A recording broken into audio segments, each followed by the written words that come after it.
everybody. Good to see you today on this Tuesday morning. Yes, Tuesday, a little cloudy, but nonetheless, we're here at Let's Talk Live. It was sort of a dreary morning out there, but I just came by and saw the sun was out, which is good news. Jackie promised a couple of sun rays that, there we go. between the clouds, so yes. But then I think we're getting round 2 of the storms like later today, so, get ready for that. Keep the umbrella handy. Beagle Bailey is not a fan of thunderstorms. Really? What does he do when he sits on my feet and he drools and he shakes. Does he really? Yeah. Oh my goodness. Is it the loud thunder that scares him? I think so, because I can usually tell when the storms are done, because then he's like, okay, I'm happy now, and he gets up and runs around the house. Well, you think about how ultra-sensitive pets' ears are. They can sense things that we can't. Yeah. So, yeah, it must be pretty earth-shattering to them. Especially those little beagle ears. I could set them up on the TV, and get all kinds of reception. You are going to have to bring Beagle Bailey in here one day so we can all see him and see just how cute he is. He's adorable. He'd run around and sniff everything. Really? And then he'd crawl up in a chair and take a nap. Very good. That's the kind of pet I like, Take Only kids would do the same thing, right? My son has a little poodle. Aw. One of his mini poodles. Yeah. Tiny little thing. And her name is Mojo. And she runs around like a crazy for every time she comes over to visit. I mean, you can't even keep your eye on her because she's running so fast. Right. I think she just gets so excited and she just shakes all over. She just shakes all over. And then our cat is sitting there on the chair just looking at this dog, invading her territory, and just totally chill. The cat is like totally chill. Right. And the dog's going like a... Like, what is wrong with you? Sit down. Pets are so fun, though. I love them. Well, we've got some great celebrity news today. Yes, we do. A lot of stuff going on. Starting off with singer Katy Perry, who's wearing this moschino dress, the one she wore back at the Met Gala in May. Well, now at the center of a lawsuit. The Detroit graffiti artist says the dress designer, Jeremy Scott, ripped off his work. Oh. And so this artist is claiming that the patterns on the dress and Scott's jacket match his street art. Take a look on the left. That's the mural, the street art. And then on the right is the design that looks, he thinks, like it. Well, you do see the eyes on the designer's jacket. That's very similar in the colors, the loops, the reds. I don't know. It's hard to tell when the material's folding. It's not, it's not stretched out. We can see it but better. Still, wow. So it's not clear how much the artist is seeking in damages, though. Jeremy Scott's fashion house, Moschino, by the way, denies the claims and plans to fight this lawsuit. So, of course they do. We never steal anything in fashion, right? That's right. We just borrow. All right, now to some other celebrity controversy in Hollywood. And the star of MTV's Jackass series, Steve O, he's free on bail. He was arrested. Really? He was taken into custody on Sunday after climbing to the top of a Hollywood construction crane for what he billed as a dangerous stunt. Now, he's been known to do these kind of crazy things. He says he did it to protest SeaWorld's treatment of killer whales. Steve-O was released yesterday morning after posting $5,000 bond. But, the first responders were not smiling about this because they didn't know it was a stunt. And here they did. They had to pour out and, waste all their time and resources trying to decide if this is a jumper or what's going on. Or if it's for real and what's going on. So they were not pleased at all. I think anytime you do something like that and you take first responders who take their job very seriously and they need to, I think there should be a penalty for that because these guys, hey, if you want to go out and have a good time and fool around, that's on you, but when, they could really be helping somebody or they could be making sure their gear's ready to go out and help somebody. Somebody else may have needed them more at the moment. Right. And, Steve-O said, well, I posted it on my website. I was going to do this. I was going to climb up the crane and then blow up this killer whale thing and, protest. I did this for Shamu and, so he thought he got the word out. But, the first responders were not reading his Twitter feed. Not at all. Do you want them reading Twitter feed? And the alarms going off in your house? Absolutely not. All right. Well, actor Benedict Cumberbatch took a page out of Hugh Jackman's playbook. Yeah, Cumberbatch is starring in a Shakespeare play, Hamlet, in London right now. He's running into a bit of a problem just like Hugh Jackman did. Fans who take photos and video during his performance. Take a listen. I can see cameras, I can see red lights in the auditorium. And there may not be any of you here that did that, but it's blindingly obvious, like that one there. It's mortifying. There's nothing less supportive or enjoyable as an actor being on stage experiencing that. Well, Cumberbatch wants fans to spread the word through social media about his no recording policy during live performances. Remember, it was Hugh Jackman who just a few months ago also urged fans to turn off their cell phones during his stage performance. I could see how it would just rattle them. They're in the middle of Hamlet in their head. Right. And then all of a sudden, something goes, you know, a phone goes off, or a red light shining in your eyes and brings you into the present world again. And yeah, you can't give the performance you want to give to the audience when you're being distracted. Well, it's the same thing with us. When we're talking right now, if there's a phone that goes off, the first, you know, you're like, what? Who's, you know, what's going on? Especially if it has a similar ringtone to your phone, you're automatically thinking, what's going on? It's true. So, well, I think, though, we have learned to, like, deal with people in behind the cameras here. Right, yeah. Because there's always people around. All these people are always around. We learned to, like, totally, you know, don't even pay any regard to them, right? They're always giving us hand signals and whatnot. It's like we were a baseball team, you know? They're like this way, and then they pull on their ears. But the worst is when they're talking in your ear and you're talking at the same time, and it's like, oh, yeah. In the middle, you trips you up. Exactly, it does. Too much information at one time. All right, so Wendy Williams, she had an episodic event while she was performing live. The comedian and TV personality took a spill. Look at this. She was on stage. Oh, dear. She was on stage there, and then she just fell right off. Oh, my goodness. Well, somebody at her sit-down comedy tour in Houston, Texas, posted this video on YouTube. Williams apparently misjudged where the stairs were. Oh, dear. But, you know, as bad as this looks, don't worry, because she wasn't hurt. And she got right back up there on stage. She finished her comedy show, and she was laughing about it later. So good for her to take it, you know, not so seriously. But I'm glad that she wasn't hurt. But again, those lights are blinding because they're coming up from the ground, and when you look out, it's like, you know, it's darkness, it's black. So it's really hard. I can see that. It's hard to picture just how close you are to something. Yeah, and other artists have fallen right off stages too for the very same reason. You can't judge where you are when you're being blinded. Right. Yeah. So, well, Taylor Swift, she has surprised fans yet again at her 1989 tour, this time in Seattle with an appearance by Betty Wap. The pair performed the rapper's hit Trap Queen. Talk about a juxtaposition of styles here. But anyway, no one was more excited than Swift herself, and she posted this picture from their performance with the caption, quote, unable to find my chill. She said it was one of the best moments ever for her. I can't remember which tour it was. It was definitely before 1989. I want to say the Red album. But she would go around in different cities where she would perform, and she would either have an artist from that particular city come up on stage and sing with her, or she would sing a song from an artist. So like she was in Detroit, and she performed an Eminem song, which I thought was very cool. Yeah. And in this tour, the 1989 tour, she's had every city she's been in. She's had other artists join her on stage. Special guests, yeah, it's been kind of nice. I like that. I like that about her, that she's, I mean, to me, she's very humble. Yeah, but she's very humble. She doesn't mind sharing the stage with other artists. She gets inspired by other people, and she doesn't mind sharing that with her fans. And it's a nice big surprise for the fans, and they're probably sitting there thinking, I wonder who Taylor's going to bring on stage tonight, you know? And it's worth it when you're paying that kind of money for concert tickets. So true. Boy, cheap. so true. Well, BET plans to produce a 3-night miniseries about the singing group New Edition, but there is a prominent omission in the announcement about this project. The co-producer for the show is going to be Ricky Bell, Michael Bivins, Ronnie DeVoe, Johnny Gill, and Ralph Trevant. Bobby Brown, though, not mentioned at all. Oh, wow. Yeah. That's interesting. Wow. Yeah, the last time all 6 members played together was last year, and Brown was struggling to keep up with the group. Brown's daughter, Bobby Christina, who unfortunately just passed away 2 weeks ago. The miniseries is scheduled to go into production in early 2016.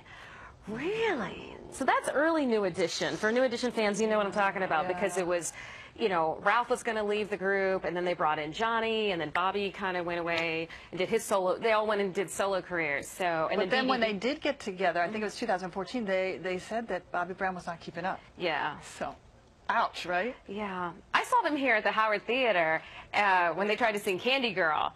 And I remember they all laughed. They're like, we can't hit those high notes anymore. You know, the fans are forgiving, though, right? Yeah. They're just happy to see them. It's just fun. Yeah, it's just so good you were fun. a New Edition fan, huh? Oh, absolutely. Oh, my goodness. Absolutely. Were you really? Ronnie, Bobby, Ricky, and Mike, if I like the girl, who cares who you like? Okay.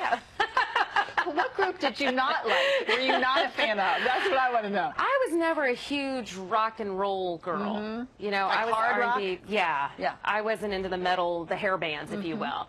I liked a little bit of Van Halen, but... What about country? Yes. You like country? I like country. Tim McGraw, Brandon, Luke, Blake Shelton. What about pop? Yeah, but I mean, I like Taylor Swift, Yeah. so yeah. She's kind of crossover, right? And Katy Perry, Britney Spears, Just NSYNC. not the hard rock. Just not the hard rock. I'm kind of with you on that. Yeah. But I'm kind of lukewarm on country. Really? Yeah. Oh my Kinda lukewarm on gosh! the You country. got well. We got to get you Luke Bryan's new CD. But I do like some of the crossover artists. You know, they're on the radio all the time. Toby Keith, come on now. No. Okay. Well, it's a long way from the Little House on the Prairie to Capitol Hill. But actress Melissa Gilbert, who played Laura Ingalls Wilder on the hit TV show, well, she's hoping to make the trip. Yeah, she tweeted out yesterday that she's running for Congress. Gilbert, who is a Democrat, hopes to unseat freshman Michigan Republican Congressman Mike Bishop.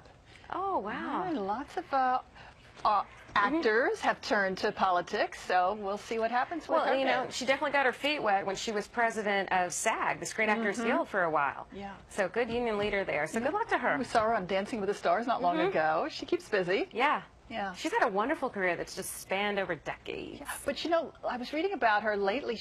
She's got, like, a big tax bill that she hasn't paid, something like $360,000 or something. And she's blaming it on, she says, that she hasn't had a lot of acting roles lately. Yeah. And she had a bad divorce, and then there was a housing crisis. So she says it was a bunch of different things. But she says she does have worked it out with the IRS for a payback plan. Well, that's good. Yeah, yeah.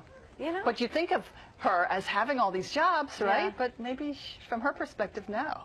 Maybe not. Yeah, I don't know. Whatever. Well, we'll see what happens. So speaking of politics now, despite the backlash against Donald Trump's controversial comments about Fox News anchor Megyn Kelly, well, he still has a lot to be grateful for. He's topping the polls. He had a center stage spot at last week's debate, and he's still, well, really, really rich, and he reminds us about that pretty often, right? So why isn't Trump smiling? CNN's Jenny Mose takes a look at the Donald's looks. He is Trumpzilla, crushing the competition in his shadow as the media shine their lights on him. So why is the Donald looking like Trump the Grump in his first big debate?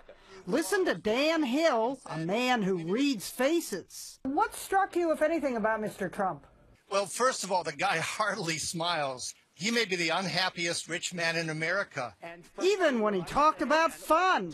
It's fun, it's kidding, we have a good time. He didn't look like he was having a good time. Did he smile at all, Dan? I mean, does he ever smile? He only smiles when he's making a sarcastic comment. Only Rosie O'Donnell. Facial coding expert Dan Hill expected Trump to show anger, glinting eyes and pressed lips. And in that sense, the unsmiling Donald is totally on message. You can argue that not being content is his whole message. Of course, Trump's defenders, like these sisters whose videos have become a hit on the internet, say everyone's picking on him. Leave Donald Trump alone. Leave Donald Trump. Leave him alone. Period. Bye. Tell that to cartoonists who can't get enough of his hair and his pursed lips. But what I really was surprised by is the guy pouts. He is someone who has that upper chin rising and the corners of the mouth go down, drooping in sadness. He's like a cross between Peter Finch on Network saying, "I'm mad as hell." I'm as mad as hell, and I'm not going to take this anymore. And Leslie Gore saying, "It's my party and I'll cry if I want to." It's my party and I'll cry if I want to. Only in this case, it's the Republican Party that's crying. You would cry too if it happened to you. Jenny Mose, CNN. Because our leaders are stupid. And I'm not going to take this anymore. New York. You gotta admit, he brings a lot of attention, whether it's good or bad attention, he brings a lot of attention to the party. He does. And when he's saying things like, our leaders are stupid, I mean, you know, how would that be if he was smiling through it? No, he has to scowl through that in order to be taken seriously. He's appealing to people that are angry. I mean, I watched The Apprentice some when he was in charge of that or doing that show. He didn't smile a lot on that show either. I think he's like all business. He's the business guy. Yeah. He wants to come across as sort of hard line and hard nosed and getting the job done. Sometimes he says things that I just don't agree with, but nonetheless.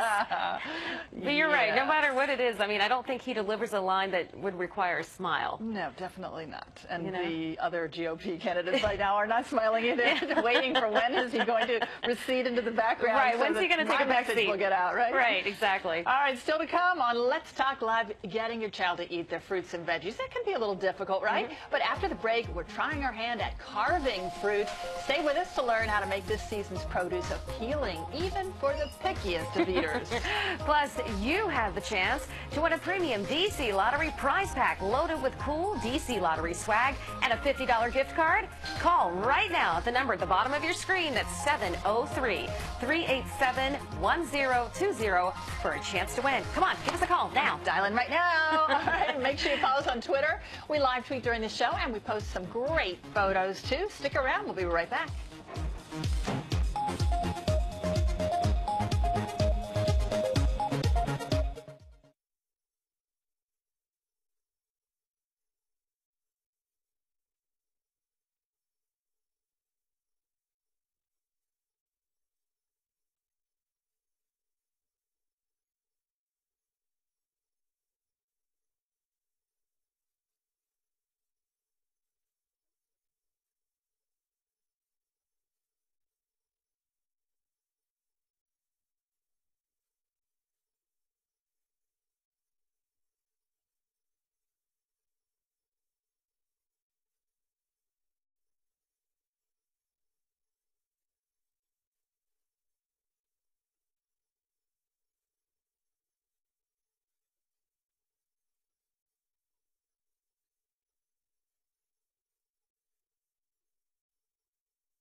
To help you in any way. Quick photo, guys? Just let us know. Yes.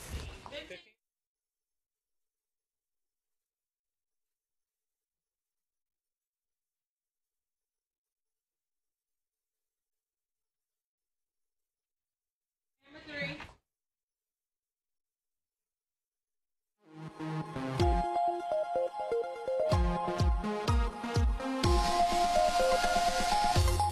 Have you ever tried your hand at carving fruit?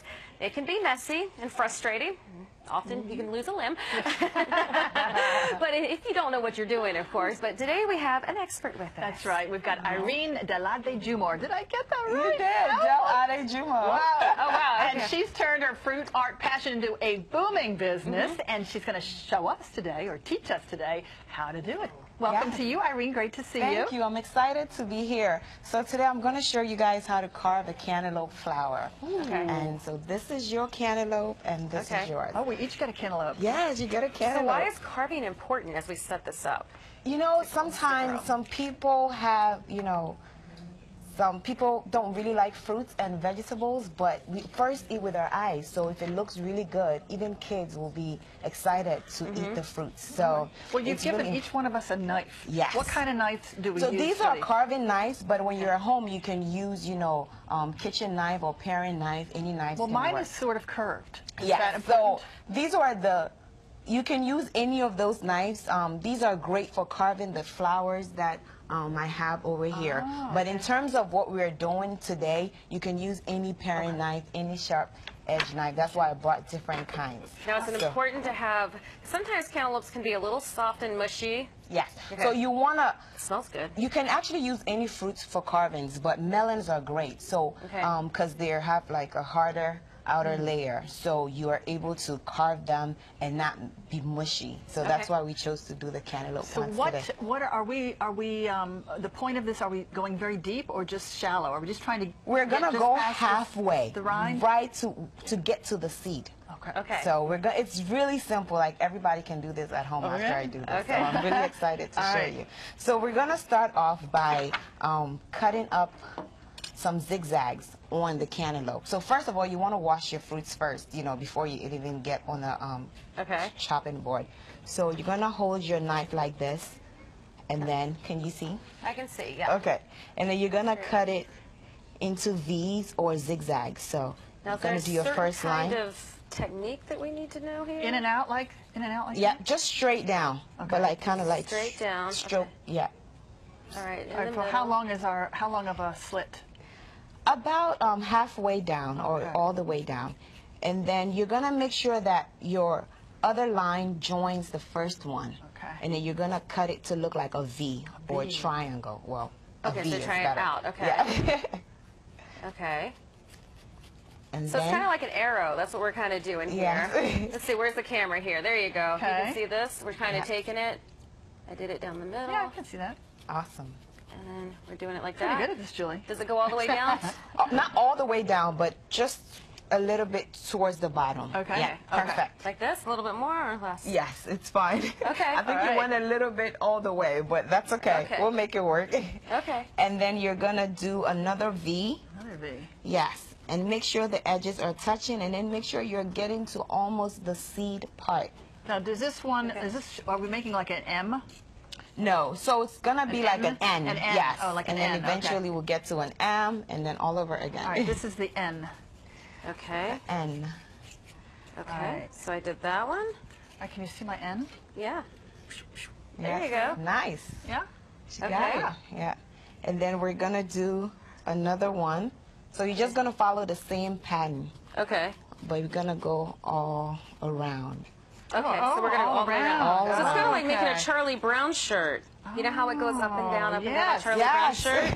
Yeah. Okay, I gotcha. We did these in penmanship classes when we were learning cursive, you know, ups and downs like these. You did? Yes, didn't you? No. No. Oh, my gosh. No. So you want to keep going. This is kind of fun.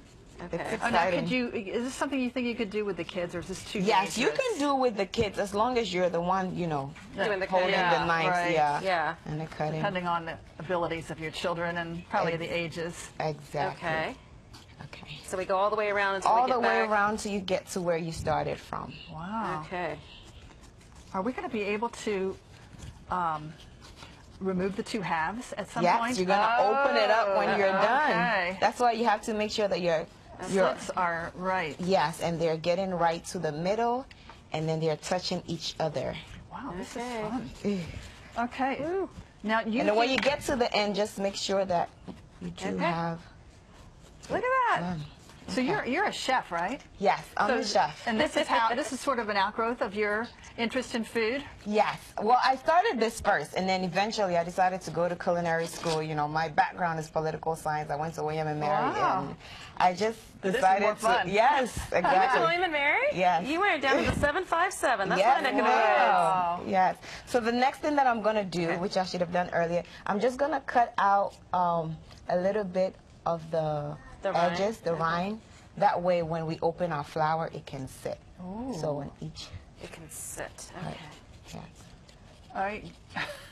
We may be running out of time before we get this project. Okay. Yeah. Well, let's open it up. I'm opening mine. Yes. Look at wow. that. Go yes. Look. Yes, you have your flour. Okay. Pretty nice, right? So the next thing that you would do is you can use a spoon, or if you have a glove. Oh, here. That's not, okay. You can have this And you have to get rid of the seeds, right? Yes, you have to get rid of the seeds. You need a melon baller.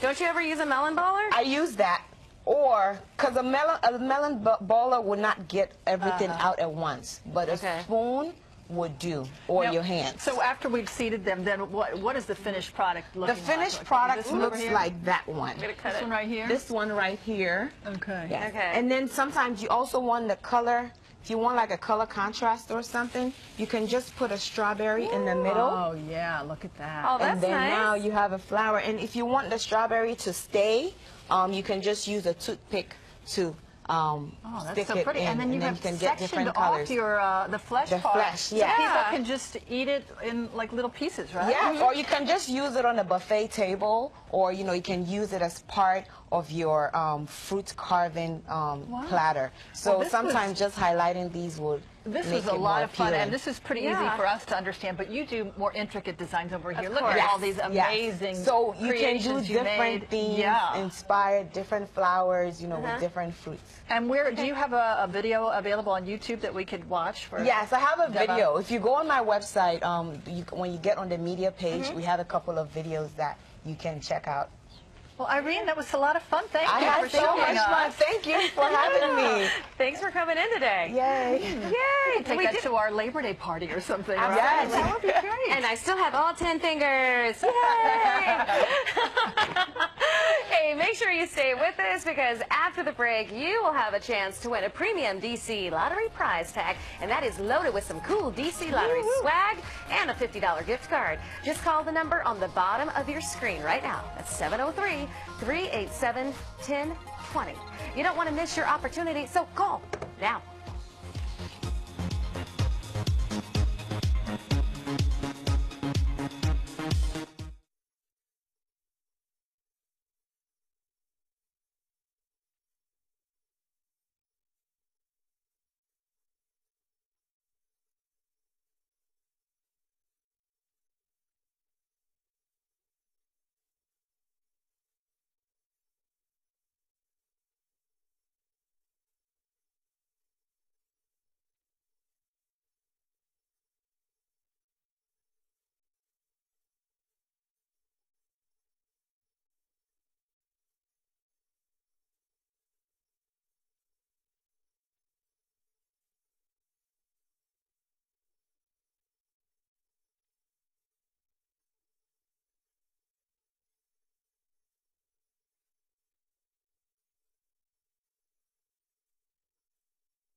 Before coming in.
Very exciting, but it can also be stressful, and this is especially true if you have a teenager. Protecting teens in crisis is the goal of a local nonprofit called PRS.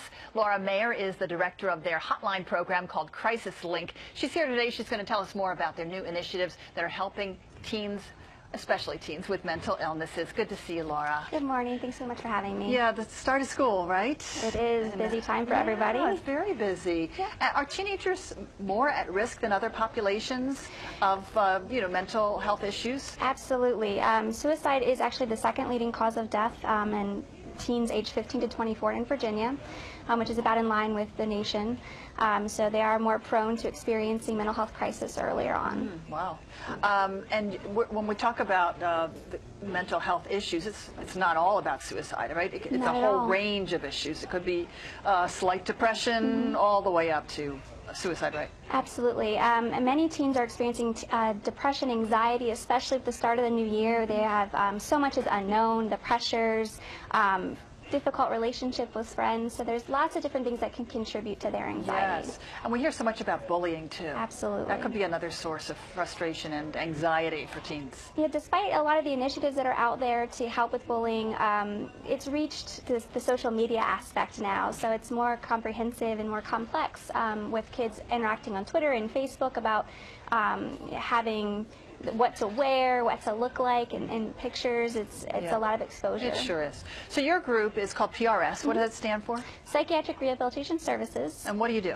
We are a leading nonprofit in Northern Virginia and D.C. We provide a range of services. I speak specifically about the hotline and the text line, but we do a lot of different supportive programs for those with mental illness and recovery from substance use disorders to help them choose, keep jobs, as well as help them maintain their housing as well. All right, specifically your job dealing with the hotline called Crisis Link, is that right? That's right. How long has that been up and running? The hotline itself has been there since 1969, and then we launched the text line about last year, and we've exchanged over 250,000 text messages since. Wow, wow. So that has been a great addition, right? Absolutely. Having the text. Why do you think teens especially are more apt to text in a message of "I need help" rather than to call in? Well, teens express that, it's harder to talk to a live person. They feel more comfortable in their zone using their their phones or Twitter or things like that to reach out. We know that teens exchange between 60 and 80 text messages a day, so this is really built to meet them where they're at and what their needs are. It's more the way they communicate today. Absolutely. Because they don't pick up the phone and talk. That's right, and they can access us from anywhere at any time, which is very different than the hotline. They can do it during school, they can do it in the car, they can do it when they're out with their friends, when they're having a crisis. It's somewhat anonymous too, isn't it? Pretty much, yeah. You don't hear a voice, you don't know whether it's male or female, you just know it's a person that's looking for help. If you were in a situation where there was a bad person in your house and you had to be quiet in a phone call, they would hear you calling. Right. If you were like hiding in a closet or something, you could text. You could text. It might come in really handy. I mean, it might be a lifesaver. Yeah, the sound isn't there, so that's unique. We have a lot of adolescents that text us when they're trying to fall asleep and they're not allowed to be, on the television, watching TV or on the computer, so they play on their phones. And it's really, we feel honored to be that group that is there when somebody needs us at any time, 24 hours a day. So you have trained staff members on the other end of the line? We do. We have 24-hour staff with volunteers, and they're trained for 60 hours to do this work. Wow. And they take calls from what to what? I mean, what kinds of things have come in?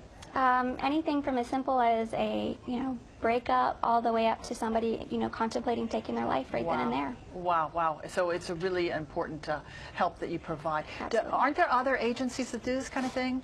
There's, not in our direct area, there are more national initiatives, but we like to keep it local. We want to stay connected and to understand the access points for mental health care, to understand the school systems and what the specific pressures are in our area. How are you funded?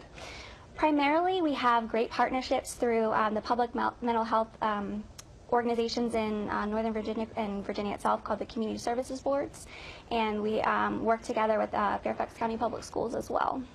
And then next month, it's National Mental Health Week, right, coming up? National Suicide Prevention Week starts in September 7th through the 13th, and we are launching our Minds Matter campaign, which is a social media initiative to engage the community in things that they can do to promote mental health and prevent against suicide. So this is hashtag Minds Matter. Plural, and then Matter. That's right. And what do? You go ahead and text that, and then what? Well, you can go to our website and sign a pledge, and there's a whole bunch of different things that you can do that you're interested in. It can be as simple as taking a selfie to promote National Suicide Prevention Week, or participating in some of the walks that we're going to, which American Foundation for Suicide Prevention has their walk on the 13th, and NAMI, which is the National Alliance of Mental Illness, also has their walk that we'll be at. But there's t-shirts you can buy and different things just to really start that conversation about these really important issues. So if you want to get involved, you give a whole list of things that people can do to get involved and make a difference, really, in somebody's life. Thanks for coming in to tell us all about it. Laura Mayer, Director of the Crisis Link Program at PRS. Thank you very much. And stay tuned. We'll have more Let's Talk Live right after a quick break.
For the 8th year in a row, the Asthma and Allergy Foundation of America is releasing its annual State Honor Roll report, assessing all 50 states in the District of Columbia on their leadership and progress on policies protecting students and staff with asthma and allergies in more than 100,000 schools across the United States. Since the first report in 2008, the number of states on AAFA's honor roll has more than doubled, and 5 new states made the grade this year. Here to discuss the progress and give us more insight on where states should now direct their focus in Charlotte Collins, Principal Investigator for the State Honor Roll. Good morning, Ms. Collins. How are you? Fine. How are you? Thanks for having me on. Well, thank you very much for joining us. Tell us about the report and the new findings this year. Well, as you mentioned, the report looks at state policies that affect the schools and their ability to provide the best environment for learning for kids with asthma and allergies across the nation. And we recommend policies and try to get the word out to the states who are doing well as the states who are not doing well. And the states that are doing well, we select for our state honor roll of asthma and allergy policies for schools. Well, what are some of the risks that children face that suffer with asthma and allergies in the school? Well, there are key risks for kids with allergy and asthma, and we call them triggers. And the triggers for kids with asthma include smoking, dust, and environmental pollutants, mold, and so forth. And the risk for kids with allergies are whatever they're allergic to. And one area of concern is food allergies, which have been growing across the nation.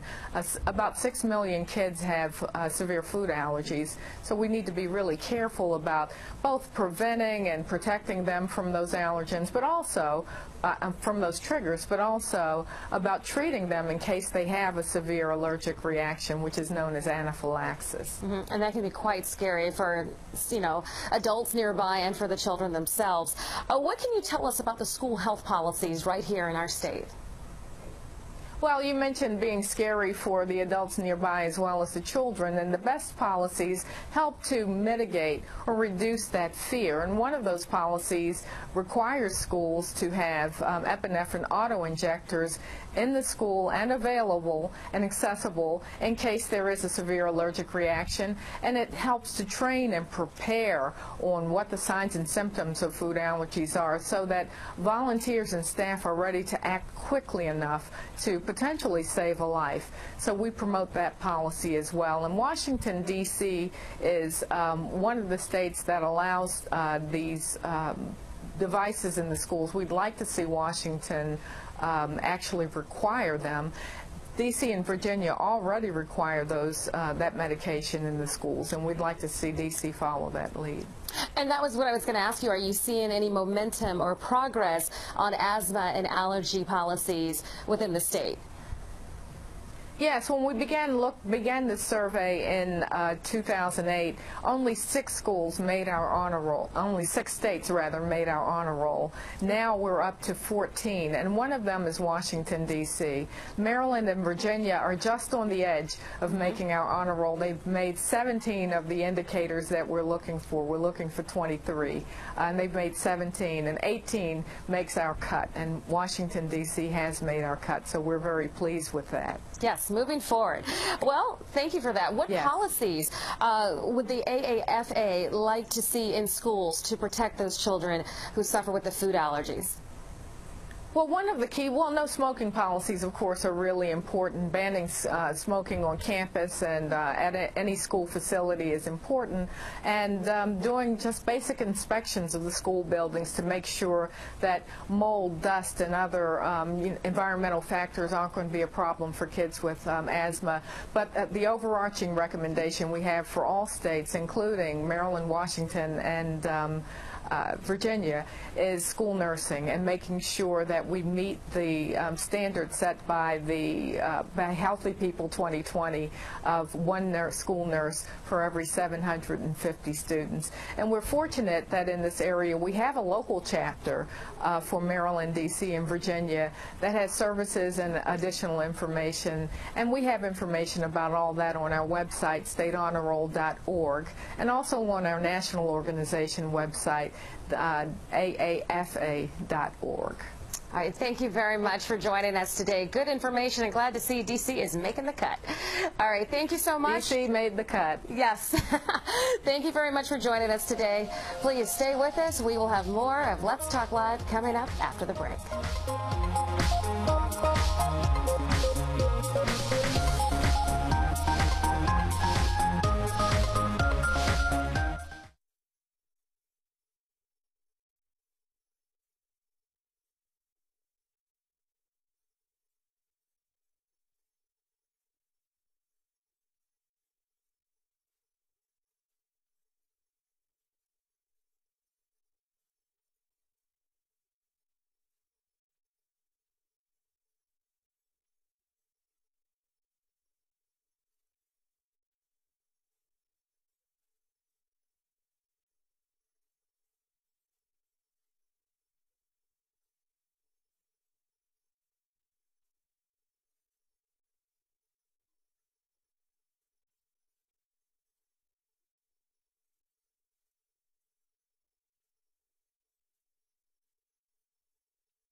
And then you have sales.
Bringing your child to work? Well, 2 Washington state agencies are now offering the perk to new parents for their infant's first 6 months. That's pretty cool, but what does it mean for the office, and how about mom and dad? ABC's Cecilia Vega has the story. Bring Your Child to Work Day has a whole new meaning. It's not just in Hollywood like Josh Duhamel in Life as We Know It. You're the worst babysitter of all time. I'm not a babysitter. I'm a cab driver. I'm just dying over here. All right, Some government offices in Washington state are now allowing parents to bring their babies to work. The perfect candidate, 6 weeks, up to 6 months old. It was really exciting to know that I wasn't going to have to be bringing her to daycare after 8 weeks of being on maternity leave. First-time mom Erica Steinman brings 4-month-old Lydia in 3 days a week. Having this extra time with her has just meant the world to me. State officials say both parents and babies win, saying research proves that allowing a parent and infant to remain together in the earliest stage of life supports critical bonding, healthy infant brain development, and parental well-being. And so far, coworkers say baby Lydia is the perfect colleague. In a lot of ways, it's actually helped productivity. I think morale is high, and it's been a good thing for our office. In the policy, we do say that if baby's having a really bad day and is very fussy, baby gets sick, mom takes baby home. We haven't had to do that yet. The only catch here, when babies start to crawl, they need not apply. Cecilia Vega, ABC News, Los Angeles. Interesting. Oh, you'd be running after them every 2 seconds if they were crawling around. I can see that, yeah. But you know, when you think about breastfeeding, and that would make it so much easier if you were there and you had the child right there. You could just, you know, do that whenever it was necessary. In the middle of our morning meeting, you would just, you know, wait until you get a break and then go and do that. But I mean, you know, it would make it. A lot of women just cannot sustain the breastfeedings because it's really difficult for them. So that might be a way to do that. And they say it's so good for the child. So. Okay. What do you think? I'll stick with my dog. I'll stick with the dog. All right. right, hey, stick with us because after the break, you're going to have a chance to win a premium DC Lottery prize pack that is loaded with cool DC Lottery swag and a $50 gift card. Just call the number on the bottom of your screen right now. That's 703-387-1020. You don't want to miss your opportunity, so call now.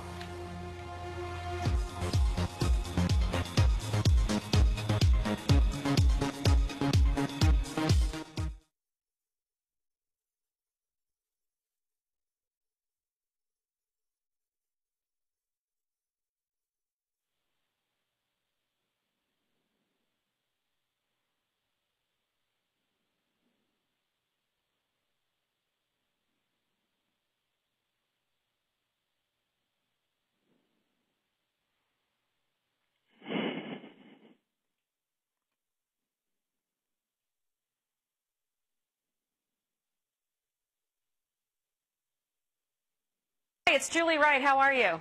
Hi. Mark, Hi. where are you calling from? Calling from D.C. Okay, well, I just lost him, so. Oh, hi. Hi, there you go. Mark, what's your last name? Dinopoly. Dinopoly. Like Monopoly. Okay, and where are you calling from? Calling from D.C. Northeast, southeast, southwest? Southeast near Capitol Hill. Okay, southwest near Capitol Hill. Got it. Okay, thanks, Mark. Yeah, thank you. Okay. I have to spell phonetically.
Hey, the DC Lottery loves to say, it's fun to play. Agnes Moss, who is the Chief of Communications at the DC Lottery, is here to tell us all about the fun.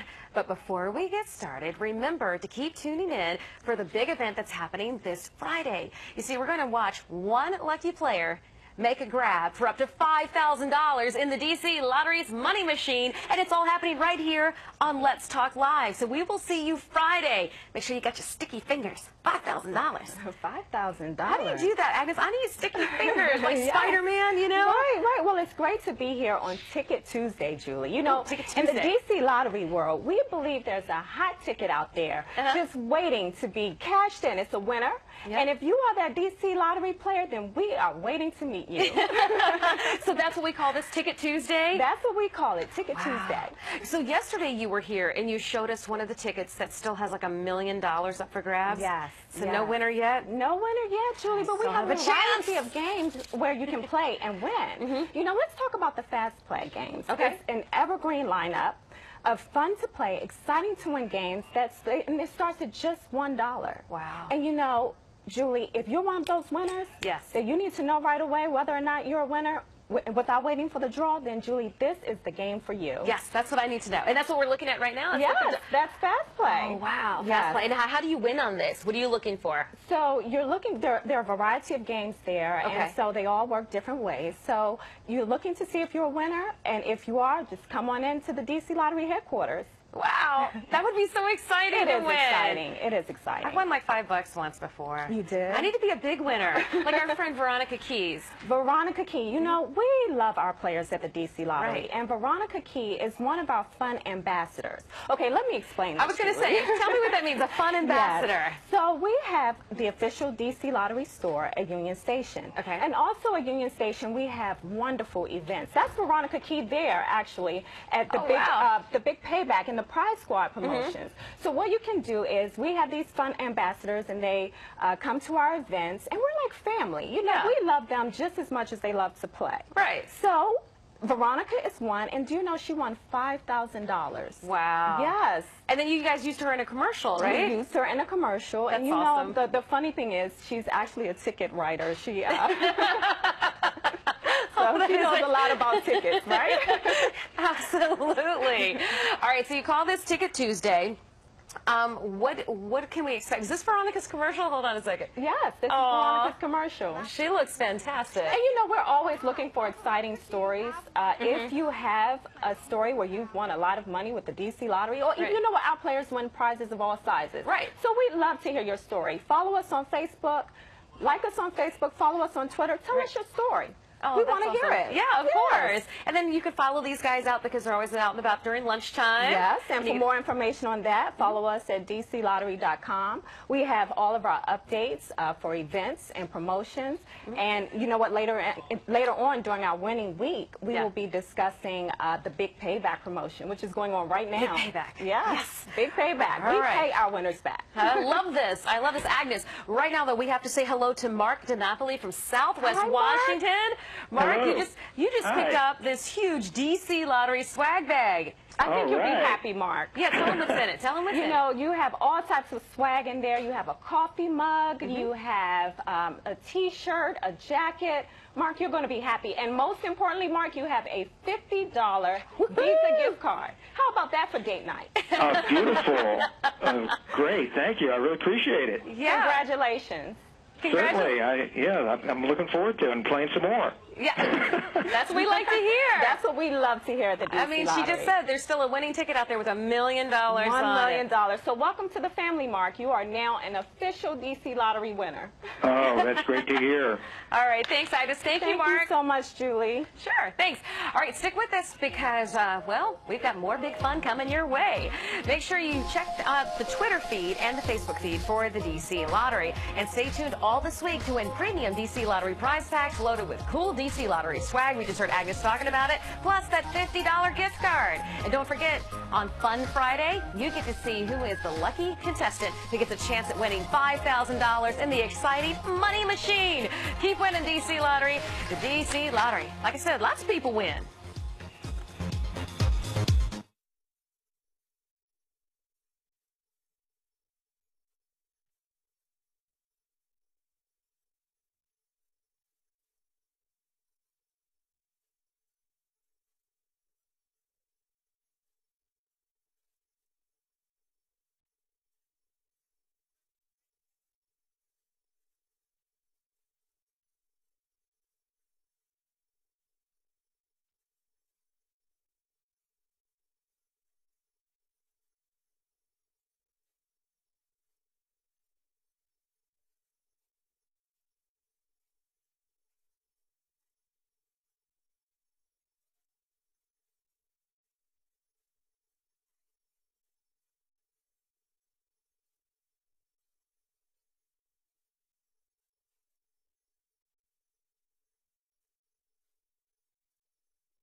a great show. Another winner for the DC Lottery. Yay, love that. Yes. And tomorrow, another great show is on the way because we're going to tell you how you can dress for a first date because you know that can be very nerve-wracking, right? So tune in for that tomorrow. See you then.